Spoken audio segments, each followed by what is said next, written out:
Olá! A vazão de água do rio Atibaia, que abastece Campinas, fechou agosto com 69% abaixo da média histórica para o mês e 64% menor que a média registrada há um ano. Neste período, a média é de 12,4 metros cúbicos por segundo, mas ontem apenas 3,8 metros cúbicos por segundo foram captados. Com a queda na captação, a Sanasa, a empresa de abastecimento da cidade, dobrou os custos com a utilização de produtos químicos para o tratamento de água. No momento, a única esperança das autoridades é a chuva, pois o planejamento deve ser feito a médio e longo prazo.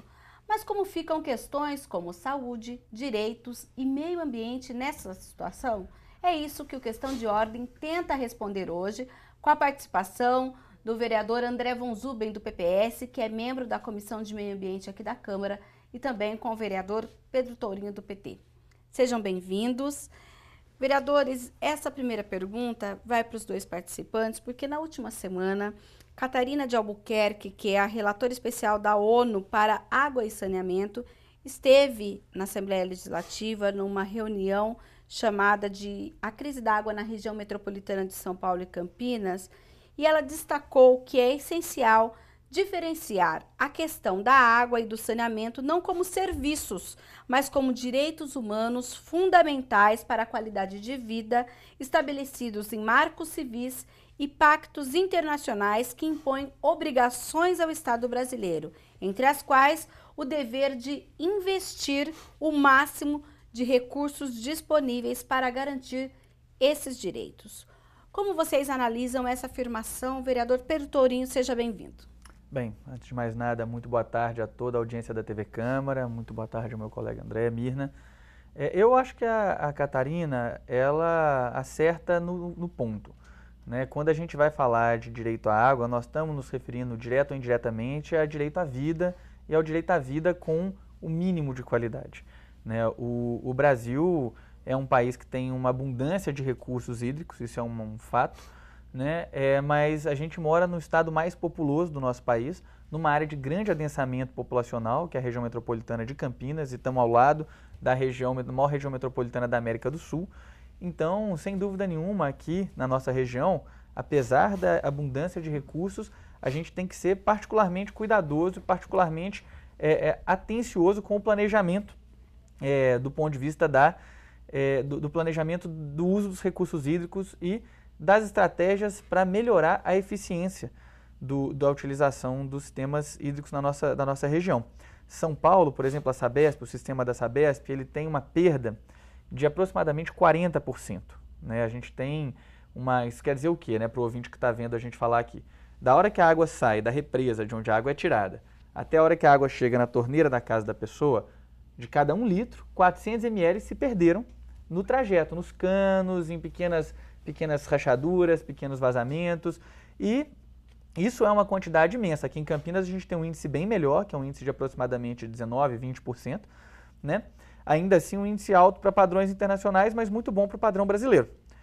E a gente acha que esse tipo de medidas que planejem, que sejam capazes de trabalhar com a eficiência do sistema e que consigam antever, né, com alguns anos de antecedência, o que pode vir de estiagem, são uma ação fundamental do poder público. E a gente acha que houve um fracasso dessa responsabilidade do poder público, até porque nos anos que nos antecedem, aí, até 2012, nós tivemos vários anos seguidos com mais chuva do que o habitual, com a chuva acima da média. E tem um ditado do sertão que diz que a primeira coisa que a chuva lava quando a chuva chega no sertão é a lembrança da seca. Então, a gente acha que talvez o fato de a gente ter tido vários anos com uma certa abundância de chuvas provavelmente ajudou para que os responsáveis, né, principalmente o governo estadual, acabassem se omitindo da responsabilidade de diminuir a dependência que existe tanto da região metropolitana de São Paulo, principalmente da região metropolitana de São Paulo, do sistema Cantareira. Isso afeta nós aqui diretamente. Certo, agora nós vamos falar com o vereador André Von Zuben, que é da Comissão de Meio Ambiente aqui da Câmara e já participou, inclusive, de outros programas sobre este tema. Vereador, seja bem-vindo. Como o senhor analisa essa afirmação da relatora da ONU? Obrigado, Mirna, Pedro. Prazer estar aqui, todos os ouvintes, para discutir um tema tão importante como a água, né? Que por si só já merece toda a atenção, ainda mais numa situação onde nós vivemos de uma escassez sem precedentes. Eu diria que, pelo menos da história registrada, né, nós não temos registros que demonstrem uma situação tão dramática como nós estamos vivendo. Eu acho que essa afirmação, ela vem colocar a questão da água num outro patamar, né? Que sempre foi tratada como mais um serviço prestado por uma empresa de água, por um departamento de prefeitura, ou seja, é o órgão responsável por isso.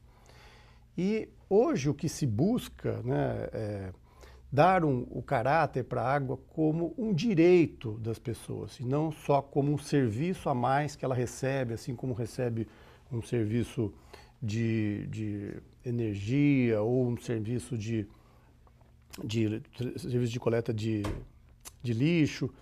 A água é um bem fundamental para a vida do ser humano. Então ela não pode ter um tratamento meramente comercial.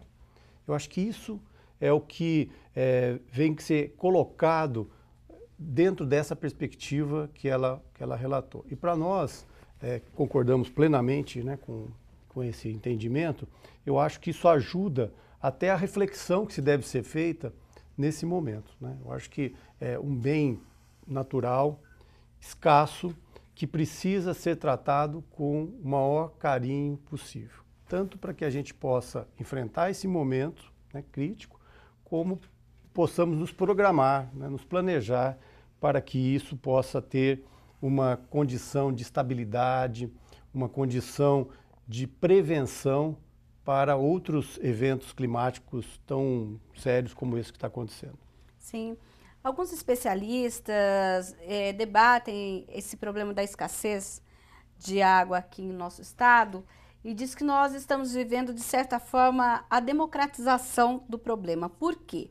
A gente fala em Japão, o Japão tem lá o problema também deles, tiveram lá nos Estados Unidos, então alguns países, terremotos, furacões.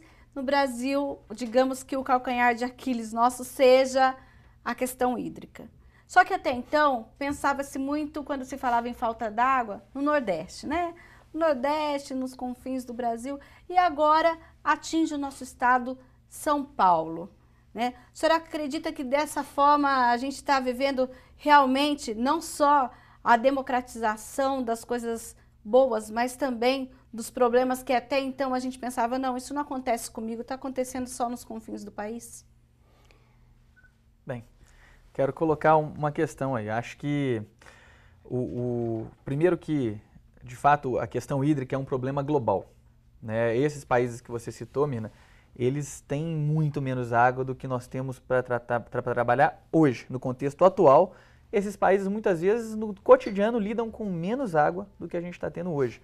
Então, a questão da água, ela é uma questão, primeiro, relacionada à maneira como a gente lida com o meio ambiente, a destruição das nascentes, dos mananciais, o desenvolvimento desenfreado, a agricultura intensiva que desperdiça uma quantidade imensa de água, e a questão da organização das cidades também. Então, de certa forma, considerando que as medidas que a gente poderia ter tomado para evitar essa situação não foram tomadas no tempo hábil, era quase que previsível que eventualmente isso ia acontecer, porque o que se sabia do sistema Cantareira, por exemplo, tem relatórios internos da Sabesp que colocaram isso, é que 2 anos de estiagem seguidos mais intensa poderia levar o sistema ao colapso.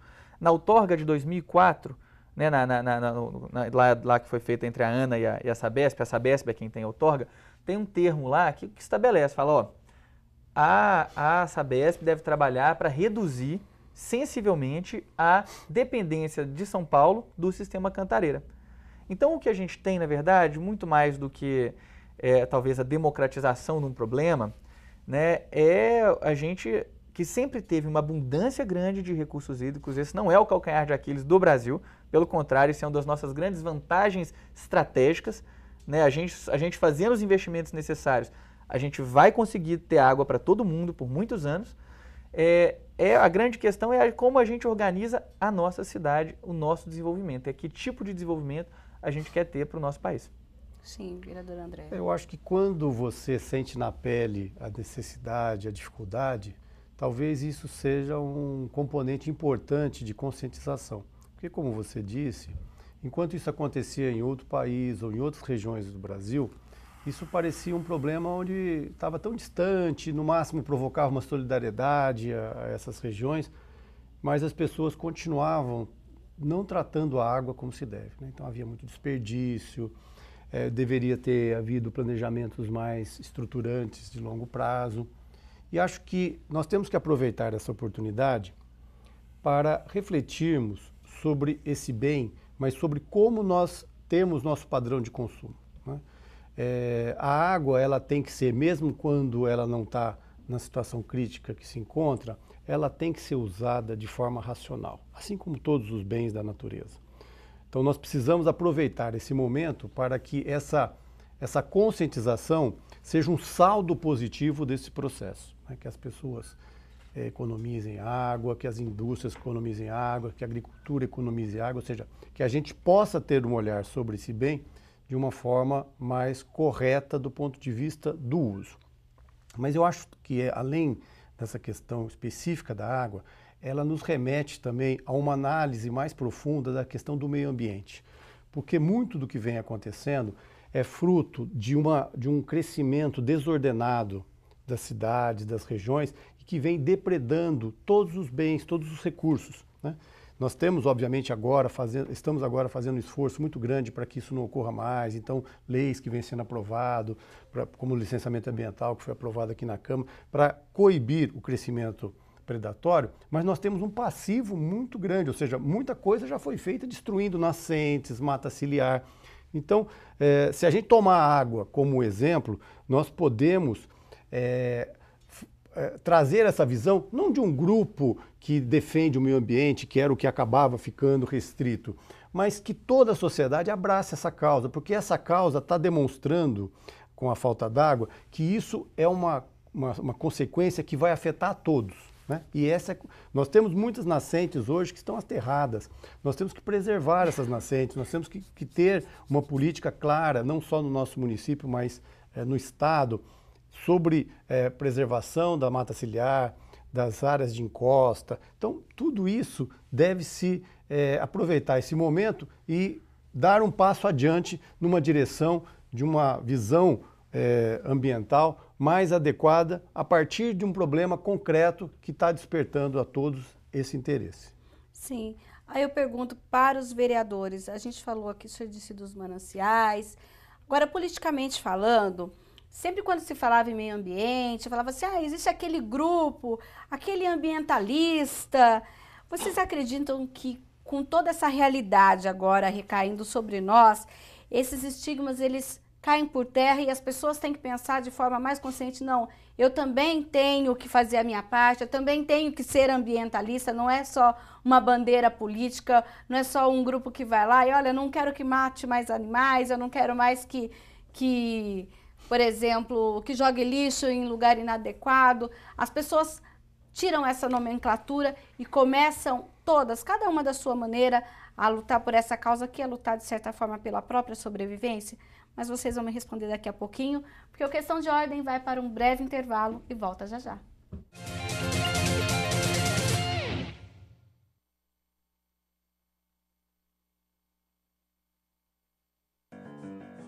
Você fica constrangido quando encontra uma pessoa com deficiência? Então, está na hora de mudar. Deficiência não é doença e essas dicas são para você. Pessoas com deficiência intelectual levam mais tempo para aprender. Mas isso não significa que sejam incapazes. Elas podem e devem estudar e trabalhar. Existem mais de 200 tipos de deficiência intelectual. A síndrome de Down é uma das mais conhecidas. Não seja superprotetor. Se a pessoa com deficiência for uma criança, trate-a como criança. Se for adulto, trate como adulto. Ao pedir alguma coisa, se ela não conseguir fazer, mostre um modelo e certifique-se de que foi compreendido. E o mais importante, respeite o ritmo dela. Cidadania é saber conviver com as diferenças.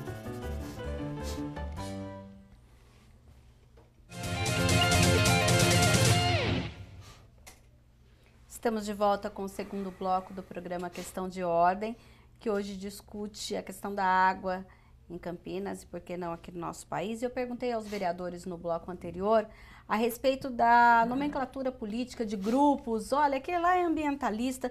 Se com tudo que a gente está vivendo isso caiu por terra, vereador Von Zuben?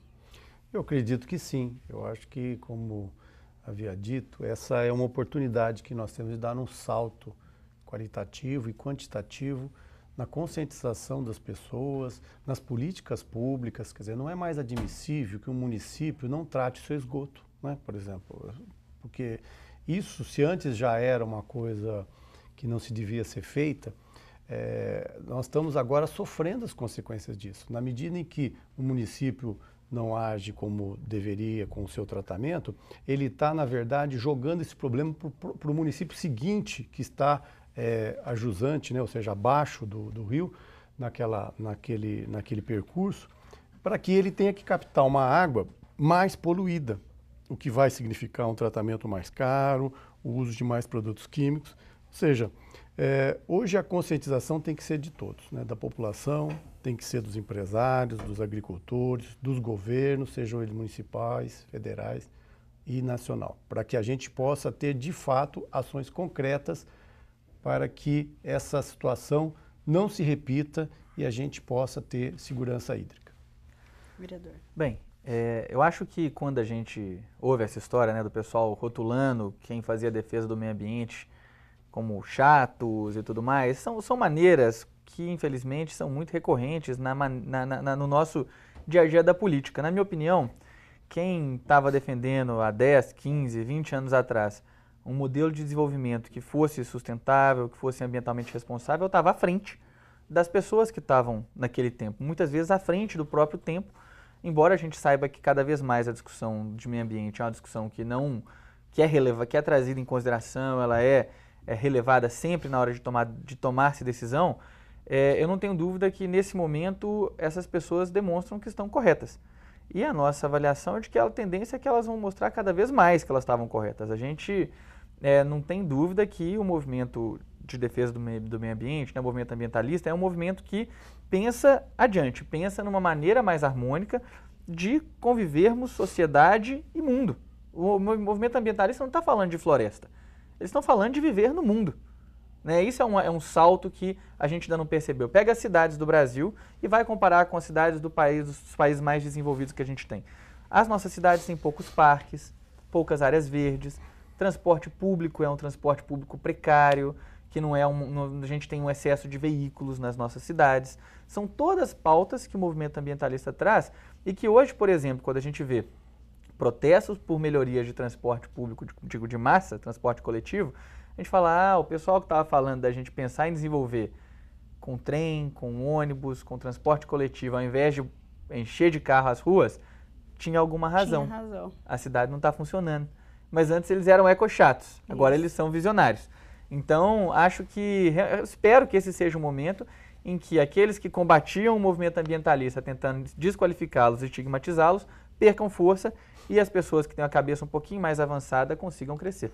Sim, inclusive nessa reunião que aconteceu na Assembleia Legislativa, a relatora da ONU lembrou que o preço cobrado sobre a água, por exemplo, para a agricultura, indústria e turismo em outros países é bem caro e ela sugeriu que deveria haver um aumento exponencial do preço em relação ao consumo para garantir que quem consome mais pague muitíssimo mais. Vocês concordam com essa ideia aqui no país?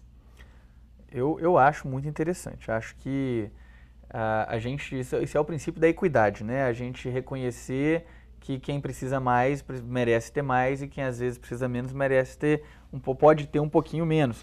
E a gente está tratando, a relatora acerta muito nisso, a Catarina, nós estamos tratando de um direito. Então, quando o direito de ter água para o consumo está sob risco, a gente tem que sim pensar em medidas para trazer a água que está sendo usada em outras formas de utilização para que ela possa ser garantida para o consumo. Só que isso tem um impacto imenso, econômico, político, né, um impacto social, né, a agricultura é uma atividade econômica importantíssima no país. Então, naturalmente, isso é uma questão que é discutida com muito cuidado. Então, cada país tem a sua, digamos que, a sua particularidade, seria mais ou menos por aí? Os países ditos países agrários, países que são grandes exportadores agrários, sempre tem uma taxa muito elevada de uso da água relacionada à agricultura. Medidas interessantes poderiam ser, por exemplo, um aumento na eficiência do uso de água na agricultura. Eu não estou sugerindo que a gente vai adotar as técnicas de Israel para a agricultura, que, por exemplo, faz irrigação por gotejamento. É uma técnica que usa uma quantidade mínima de água com uma eficiência enorme. Mas, sem dúvida alguma, a gente pode melhorar a eficiência do uso da água na agricultura para poder garantir melhor essa lógica do direito, da água para o consumo como um direito. Até porque, vale dizer, Mirna, a gente tem uma informação muito clara de que se a gente não tiver uma boa quantidade de chuva nos meses de dezembro, janeiro, novembro, uma quantidade de preferência no mínimo equivalente à média histórica, mas de preferência superior, a gente vai ter um sério problema para ter água para beber ano que vem. Sério problema para ter água para beber. Vereador Von Zuber. Esse conceito está correto do ponto de vista do seu enunciado, né? Quer dizer, ele tem essa lógica. Agora, alguns cuidados têm que ser tomados, né? Como lembrou o vereador Pedro, porque quando você majora custo de algum bem que ele é consumido em larga escala, ele vai causar impactos sem dúvida nenhuma. E você tem que imaginar que, então vamos taxar só mais as indústrias. Você pode causar um problema e de inviabilizar a instalação de indústrias num determinado município, o que vai acabar acarretando desemprego, recessão, quer dizer, coisas que também não interessam. Então a gente tem que sempre buscar o bom senso nessas medidas para que isso não ocorra. Ou então que elas venham dentro de uma lógica do país, né? Seja, o custo fique homogêneo com esse critério em todo o país, porque assim você evita que haja até uma competição predatória por recursos financeiros, de investimento. Então, tem que se tomar um pouco de cuidado. Queria lembrar que Campinas tem uma tarifa social, né? Que são para aquelas pessoas que com menor poder aquisitivo, num sentido onde aqueles consumidores que têm maior poder aquisitivo, eles já têm um custo maior da água, né?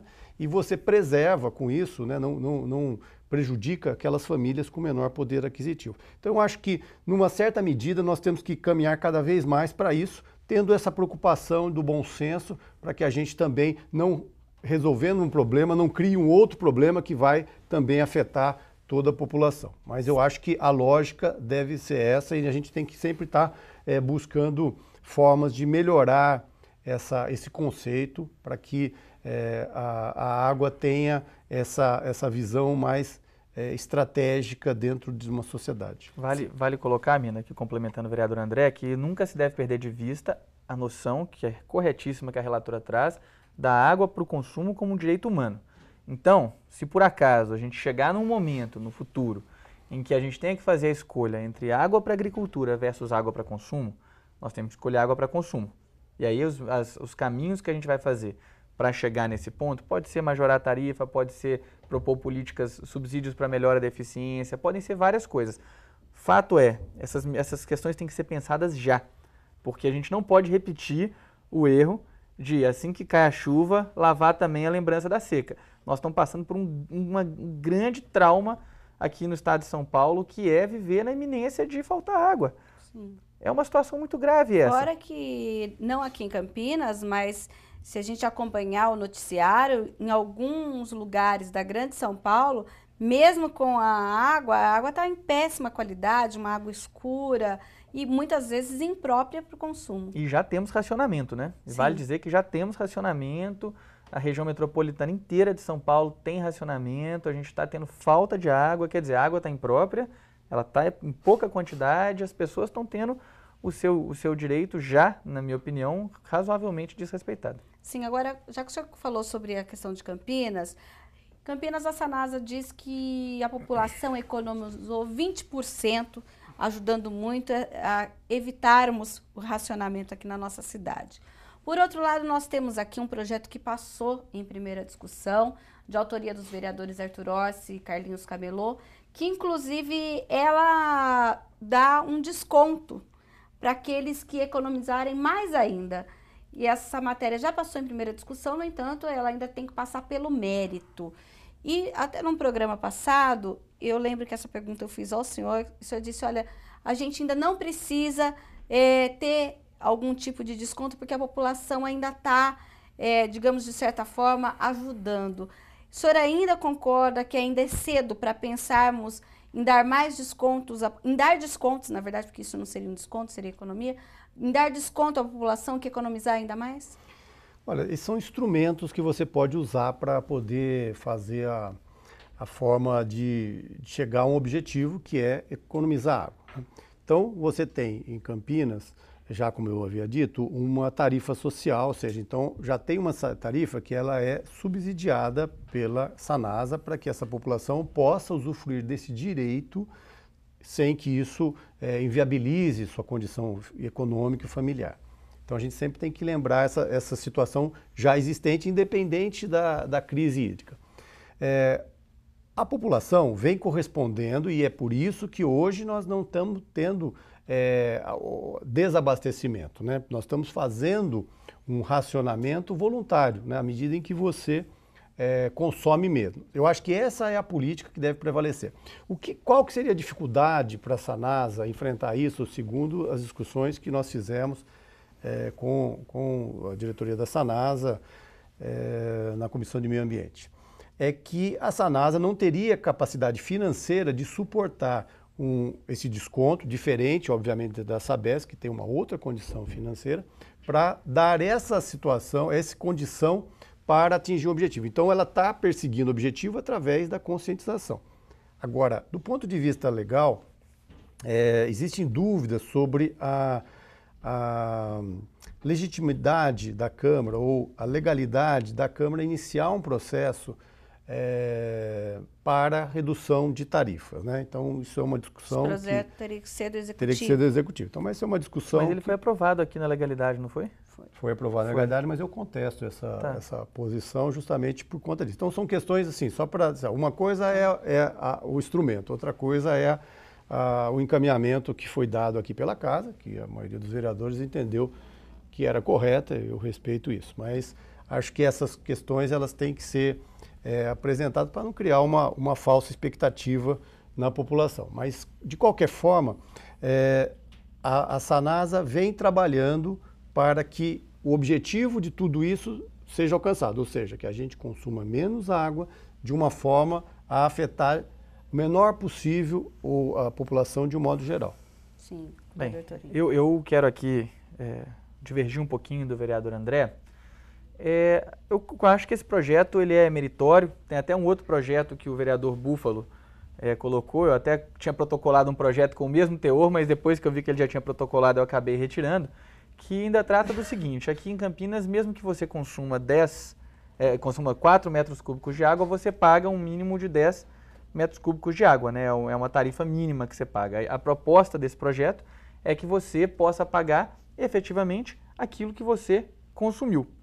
Seria uma outra maneira de tentar estimular, porque se você está pagando 10, qual que é o estímulo que você faz para que você reduza de 5 para 4 metros cúbicos, por exemplo? Mas né? Isso é realidade? Aqui tem gente que gasta menos de 10? Tem gente que gasta menos de 10, claro que tem. Tem. Né? Não sei qual que é o tamanho dessa fatia, mas foi uma outra medida que a gente pensou. Além de achar que esse projeto dos vereadores é um projeto interessante.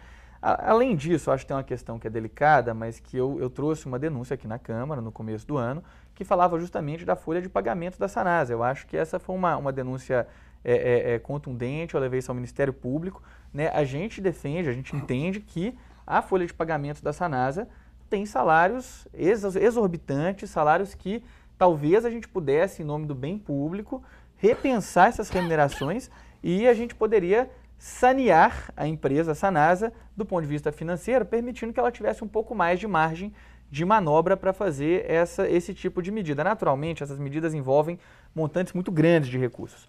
Então, para além de pensar essa questão dos salários, você tem que pensar outras medidas de eficiência. O tratamento de água na cidade é caro, isso é um fato. Agora, daí para achar que a gente não pode fazer medidas desse tipo a partir aqui da Câmara, eu discordo. Eu acho que a gente tem que fazer, foi aprovado na legalidade, eu acho que o vereador André tem todo o direito de discordar, mas aprovamos, discutimos aqui, eu espero que se a gente conseguir aprová-la em segundo turno, essa medida seja implementada, porque ela vai ser benéfica. E, de novo, feito eu falei, a gente não está pensando só hoje. a previsão do tempo, a previsão meteorológica, ela é válida para 3, 4, 5 dias. Depois dali, ela já começa a encaixar em modelos matemáticos, questões imprecisas, tem previsão até para daqui a um ano. Mas é sempre assim, a probabilidade daquilo acontecer é um percentual, 10, 20, 30%. A gente não sabe o que vai acontecer, senão a gente teria previsto essa seca que nós estamos passando. Então a gente tem que pensar agora com olhos no presente e também no futuro. Sim, nós vamos para um breve intervalo e voltaremos já já com o terceiro bloco do Questão de Ordem. Não saia daí.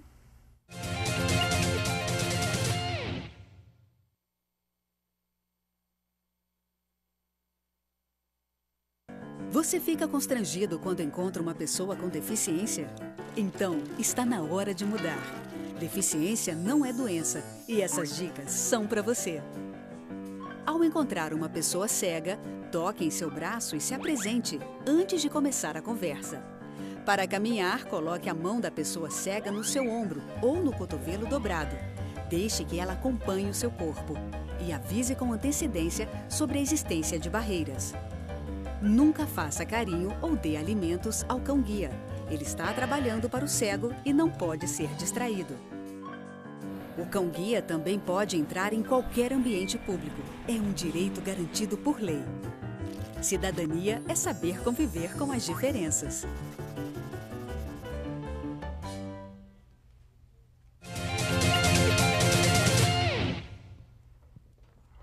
Estamos de volta no último bloco do Questão de Ordem de hoje, que trata da questão da água, principalmente aqui em nossa região, porque o estado de São Paulo vive a escassez de chuva e com isso nós estamos vivendo as consequências e aí todo mundo na iminência de ter ou não a água suficiente para abastecer toda a cidade.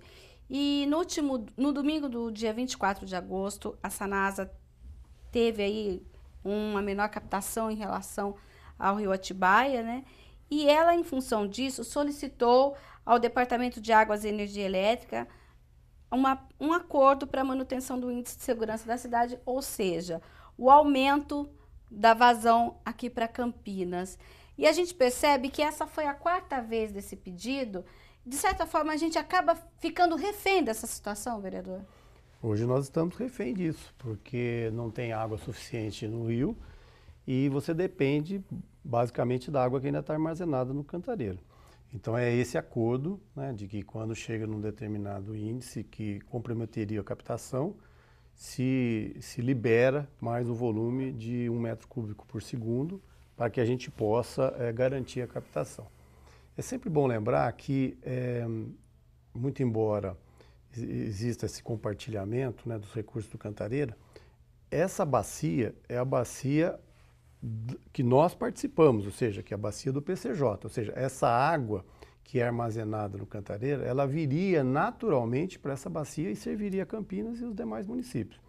Ela, com o represamento que ocorre no Cantareira, ela acaba servindo também ao abastecimento de São Paulo, né, da Grande São Paulo, que naturalmente não seria a sua bacia de captação, né? Ali tem a bacia do Alto Tietê e outros rios, mas principalmente do Alto Tietê. Então, essa água, vamos dizer assim, ela é conduzida para o abastecimento de São Paulo. Então, nada mais justo que haja esse compartilhamento que garanta o abastecimento de Campinas, até porque essa água ela estaria naturalmente fazendo parte do consórcio, aliás, da nossa bacia do PCJ, né? Do Piracicaba, Capivari e Jundiaí.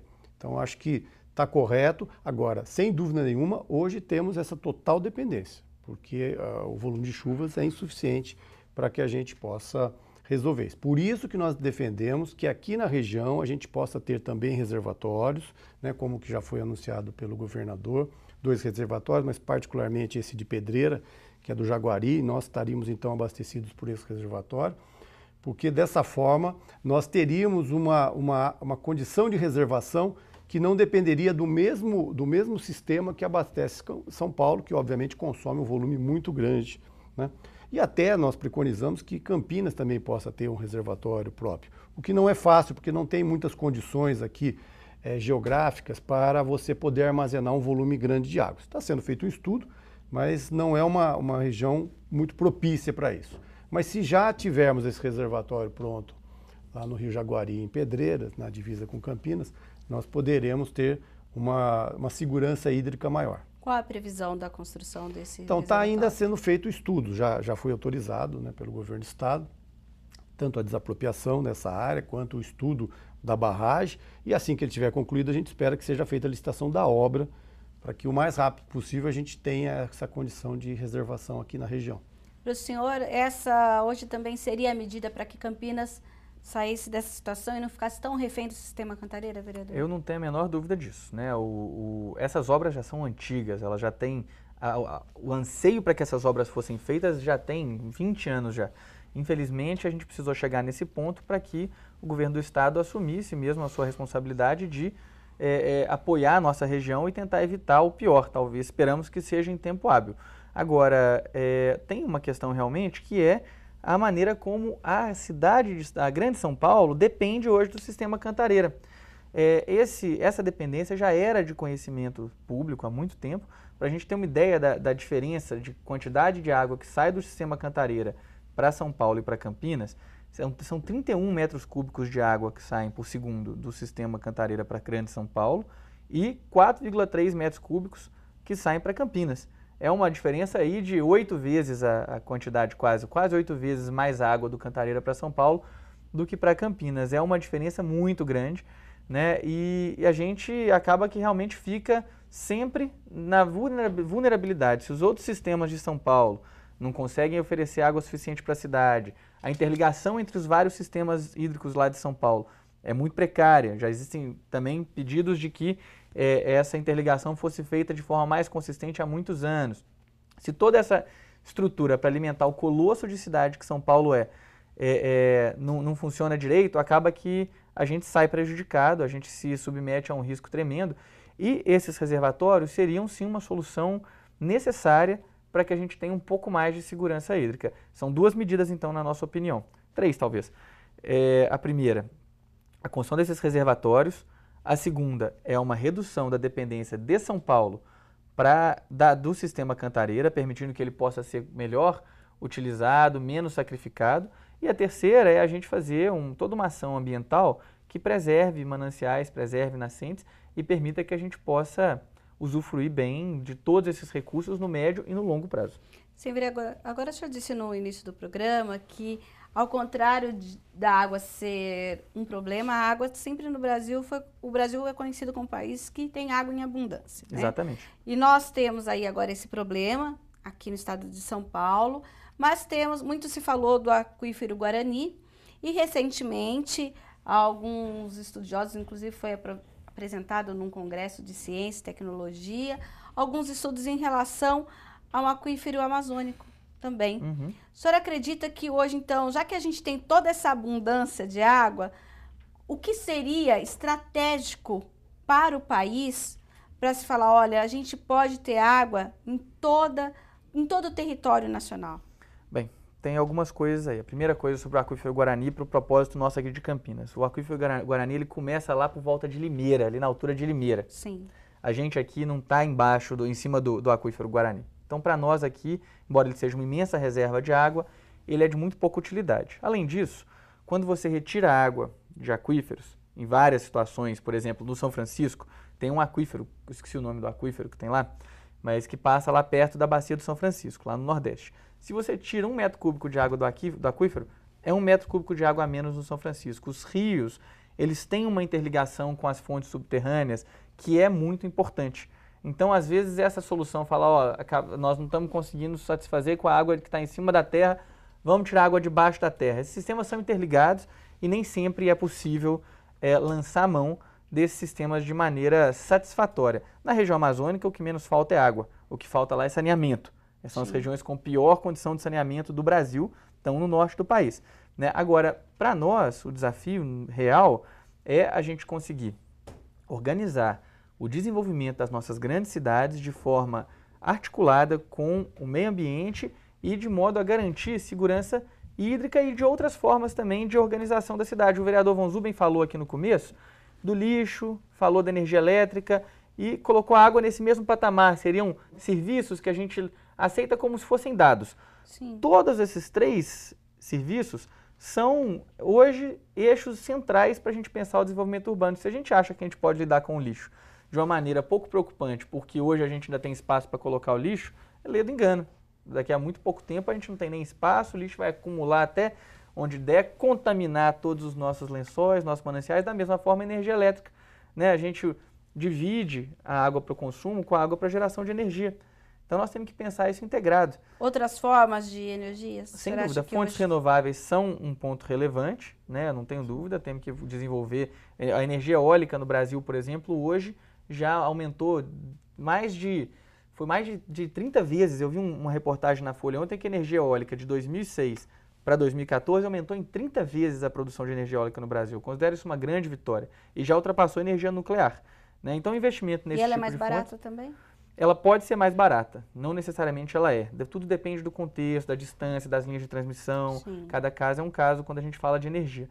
Mas, então, assim, pensar nessas outras formas é uma maneira integrada e inteligente de pensar a cidade. A gente precisa fazer isso, precisa colocar uma lógica dos direitos e da sustentabilidade na frente da lógica dos interesses econômicos, dos interesses, né, privados, que é um desafio que a gente no Brasil ainda não conseguiu superar em praticamente nenhuma situação. Sim, vereador André. Bom, a água é uma só. Ela está simplesmente dividida de forma, né? A água da chuva, por exemplo, a evaporação dos oceanos e de outros rios e lagos. A água subterrânea é a água que choveu muitas vezes por décadas, séculos, está lá armazenada. Então, quer dizer, na verdade é tudo uma coisa só. É só aonde ela foi armazenada ou onde ela está num determinado momento. Quer dizer, ou seja, isso é planetário, né? Quer dizer, então a chuva que está chovendo aqui, ela pode ter vindo dos Andes, ela pode ter vindo da Amazônia, pode ter vindo do oceano, dependendo da corrente, da época do ano.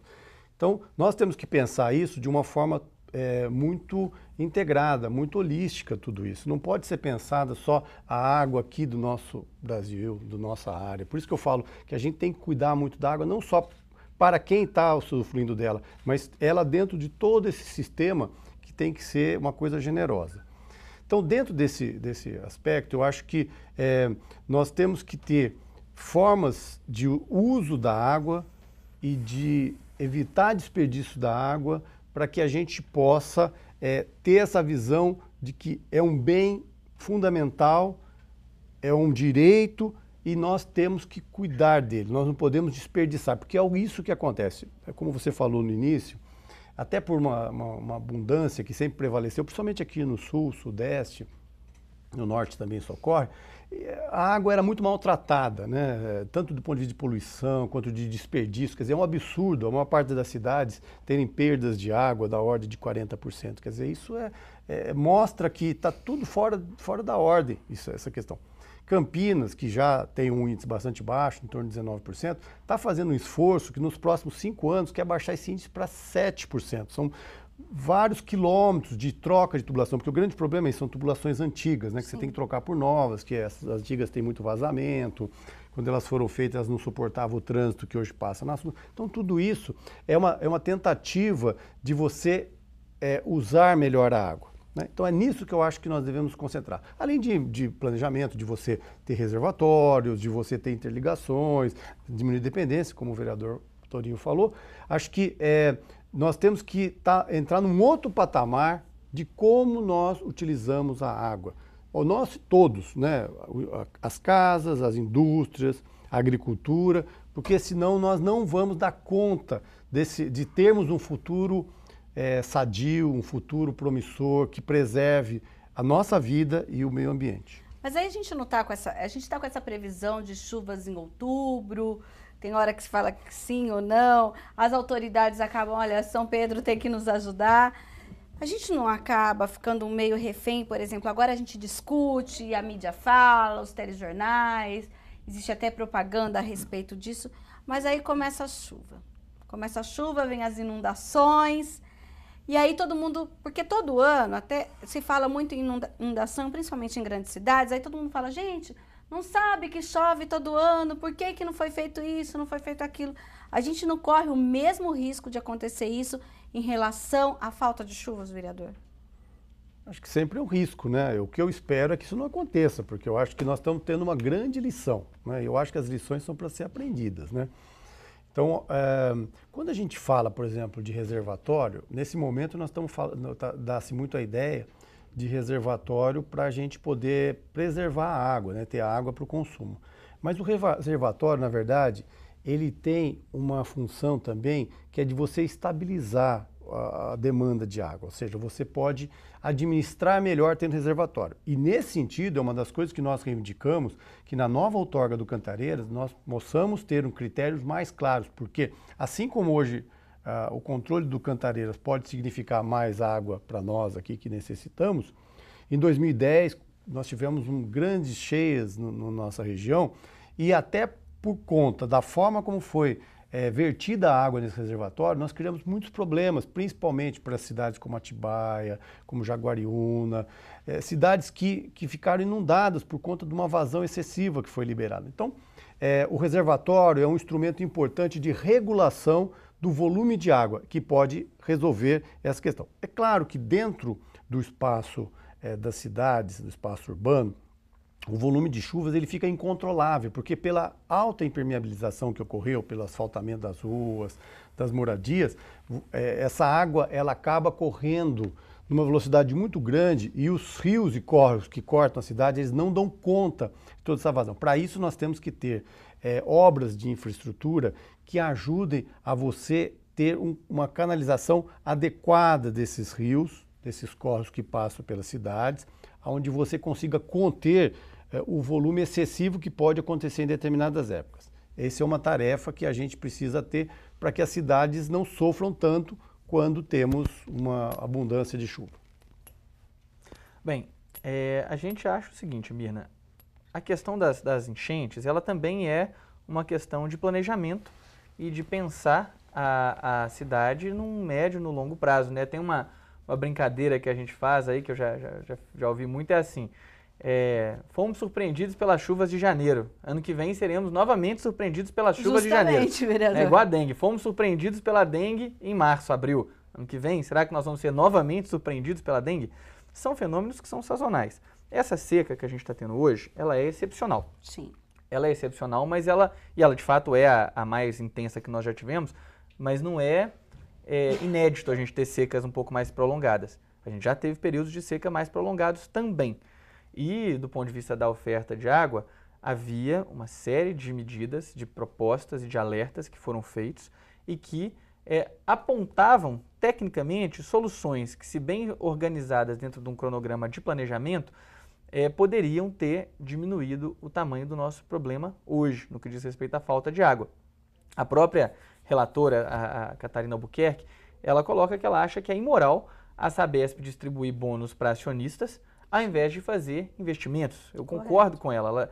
Você pensa primeiro em distribuir lucro para acionista para depois fazer os investimentos. Quer dizer, evidentemente eles deixaram de ser feitos os investimentos necessários para garantir a segurança hídrica do nosso estado. Isso é um verdadeiro desplante, uma situação escandalosa, né? Então, acho que a questão toda que tá posta para nós nesse momento vamos planejar, vamos conseguir cumprir, vamos ter compromisso com aquilo que são direitos sociais, direitos humanos, ou vamos continuar tocando as empresas públicas, os bens públicos feitos à água, os bens naturais universais, como bens que podem ser utilizados a partir de interesses privados, né, a partir de interesses de grupos, de forma irresponsável, porque eles parecem ser infinitos. Feito eu falei no começo, o grande problema que a gente teve talvez no Brasil é que a gente nunca aprendeu a cuidar da água de forma adequada, porque ela sempre foi muito abundante.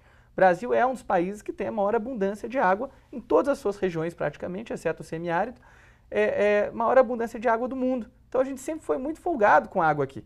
Sempre foi muito relaxado. Escovava o dente com a torneira aberta, lavar o carro com a mangueira, né? Fazer o que deve né? O banho longo, demorado. Em outros países do mundo, se você tomar um banho longo e demorado num hotel, o pessoal bate na sua porta e fala lá, nananina não, aqui o banho é curto porque a água é cara.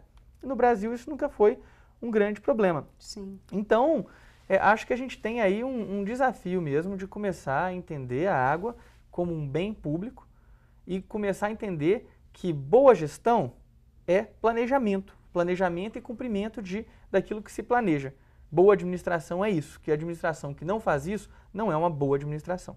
Bem, a gente tem 30 segundos e nesta semana começou a chover em Campinas. Vocês acham que essa chuva, apesar de uma chuva ainda tímida, ajuda um pouco a nossa situação? É claro que ajuda, né? Toda chuva é muito bem-vinda.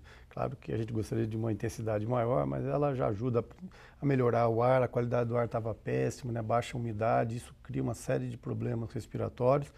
E também para que a gente possa recuperar. O próprio Atibaia já deu uma recuperada com essas chuvas. Agora, o que a gente espera é que ela tenha uma constância maior, né? Que o nível de precipitação de chuva aumente ou se mantenha ao longo de um período, não crie tanta seca ao longo de um tempo grande, porque isso vai acabar nos colocando sobre um risco mais à frente. Então, nós achamos que toda chuva é bem-vinda. Vereador Torinho, o senhor que é médico, inclusive, deve estar passando horrores. Integralmente aí com o vereador André. Acho que tomara que essa chuva dure vários dias de preferência, que ela caia mansinha aos poucos para não alagar lugar nenhum, mas para encher nossos leitos de rios de água, para irrigar nossas hortas, nossos gramados, nossa cidade. Sem dúvida nenhuma, a falta de chuva e a baixa umidade do ar traz consequências muito além da escassez de água para o consumo, traz consequências para a saúde e tudo mais. Agora, acho que, para fechar assim, a nossa participação aqui no debate, eu acho que o mais importante que a gente tem que ter clareza é isso. A água é um direito e a gente tem que planejar de forma responsável o uso e o cuidado com esse e com outros bens escassos que a gente tem. Ótimo, então eu agradeço a participação dos vereadores.